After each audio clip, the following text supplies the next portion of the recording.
Halo teman-teman semua, senang berjumpa lagi dengan teman-teman sekalian. Semoga dalam keadaan sehat walafiat.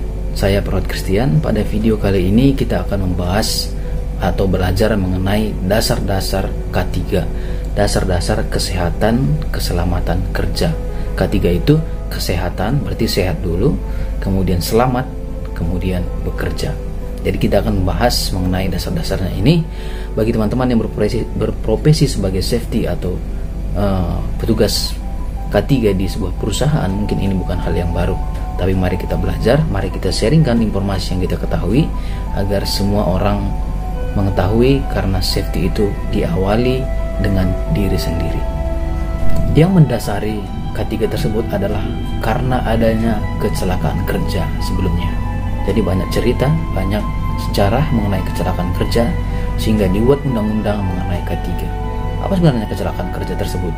Kecelakaan kerja itu dapat terjadi di industri atau di perusahaan, dan dapat juga terjadi di jalan ketika kita sedang menuju perusahaan tersebut. Unsur-unsur yang terkait pada kecelakaan kerja, yang pertama adalah tidak diduga dan tidak diinginkan. Siapa yang mau celaka? Kemudian mengganggu proses pekerjaan tersebut dan mengakibatkan kerugian pada fisik pekerjanya dan material kepada perusahaannya, dan materi juga kepada perusahaannya. Sebab kecelakaan itu kita buat menjadi 3 sebabnya itu. Yang pertama adalah partisipasi manajemen. Bagaimana partisipasi manajemen pada perusahaan tersebut? Apakah komitmen untuk menerapkan K3 di perusahaan tersebut? Kemudian faktor manusianya, karena bisa saja terjadi human error.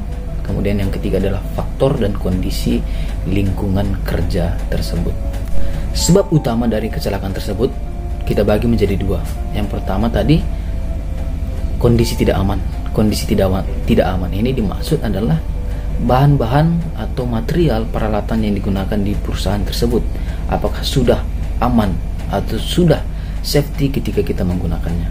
Kemudian lingkungan perusahaan tersebut, apakah betul-betul sudah safety. Kemudian prosesnya bagaimana, proses kerjanya apakah sudah aman dan safety. Kemudian sifat pekerjaannya bagaimana, apakah kritikal atau pekerjaan yang memang rutin. Kemudian cara kerjanya apakah benar-benar sudah aman atau belum. Kemudian sebab yang kedua itu adalah ini yang dimaksud dengan masuk ke manusianya atau perbuatan yang tidak aman. Kenapa bisa terjadi perbuatan yang tidak aman itu? Ya, karena manusianya sebenarnya tidak ingin celaka, tetapi kurang pengetahuan.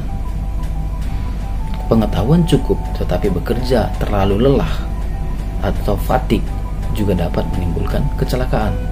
Kemudian sikap dan tingkah laku yang tidak aman. Ini mungkin bisa terjadi karena pekerja bercanda atau bergurau saat bekerja. Sebab utama penyakit akibat kerja.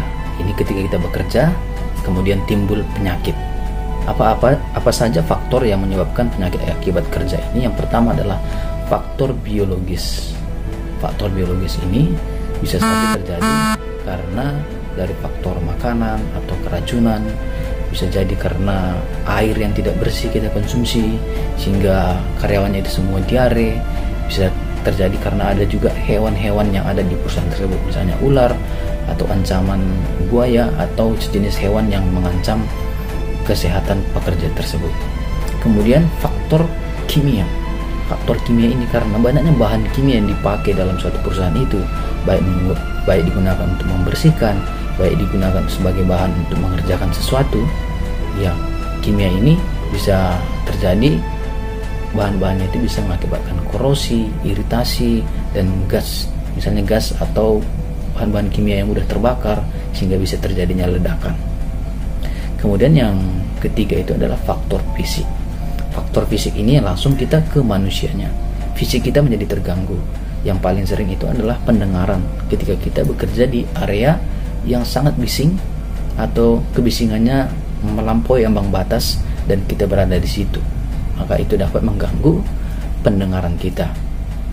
Kemudian misalnya yang fisik dapat juga misalnya menggunakan compact atau getaran atau jackhammer, penggunaan jackhammer, sehingga getaran itu melebihi ambang batas, itu juga dapat mengganggu fisik kita. Kemudian yang keempat itu adalah faktor kelelahan dan faktor ergonomi. Faktor ergonomi mungkin teman-teman sudah tahu, ketika mengangkat sesuatu atau ketika duduk posisinya tidak ergonomik, sehingga mengakibatkan penyakit pada tulang, penyakit pada postur tubuh.